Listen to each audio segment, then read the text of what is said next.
Þetta er verkefni 24 á blaðsíðu D15. Í fyrsta rið stendur verið með pendilinn fyrir framan fyrirsögnina Landnám Íslands. Það er hér. Og við ætlum að setja útlitskaflaskil. Við ætlum að setja þetta verkefni upp eins og ritgerð, þannig að við höfum forsíðu, köllum fram sjálfvirkt efnisyfirlit þegar við erum búin að merkja fyrirsagnirnar. Og útlitskaflaskil, þá er annað útlit á síðunum fyrir aftan efnisyfirlitið, því að við ætlum ekki að vera með blaðsíðutala á efnisyfirlitinu eða á forsíðunni, þá setjum við útlitskaflaskil. Það er gert hér í Layout, Breaks og Next Page. Og endilega hafið þið entermerkin sýnilega á skjánum, hérna á Homeflipa. Þá sjáum við hér, Section Break, Next Page.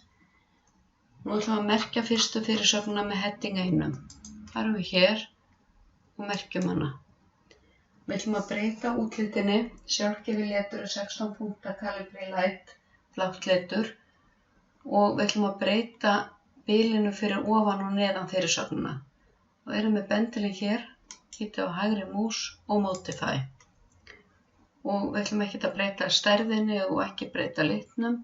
Förum hér í Format og Paragraf og við ætlum að velja 12 punkta á undan og 6 punkta á eftir. Og OK. Og síðan ætlum við að merkja allar fyrirsagnir í skjalinu. Í þessu skjali eru allar fyrirsagnir á fyrsta þrepi, það er að segja heading 1. Það er talað í bókinni að setja först síðuskil á undan heimildunum og á undan fyrirsögninni rannsóknir lífshætti og flýtiskipun til að setja först síðuskil er Ctrl og Enter. Og þið sjáu hér Page Break. Það er ekki sama og Section Break. Þetta á að vera heading 1. Það á að vera einhvers staðar í línunni þegar við merkjum fyrirsagnirnar.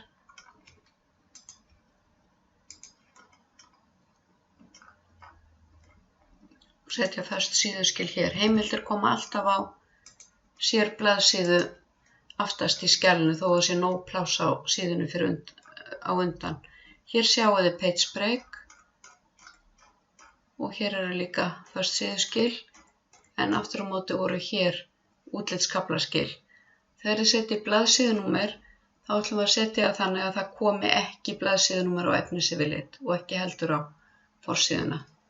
Og nú ætla ég að vista og held svo áfram.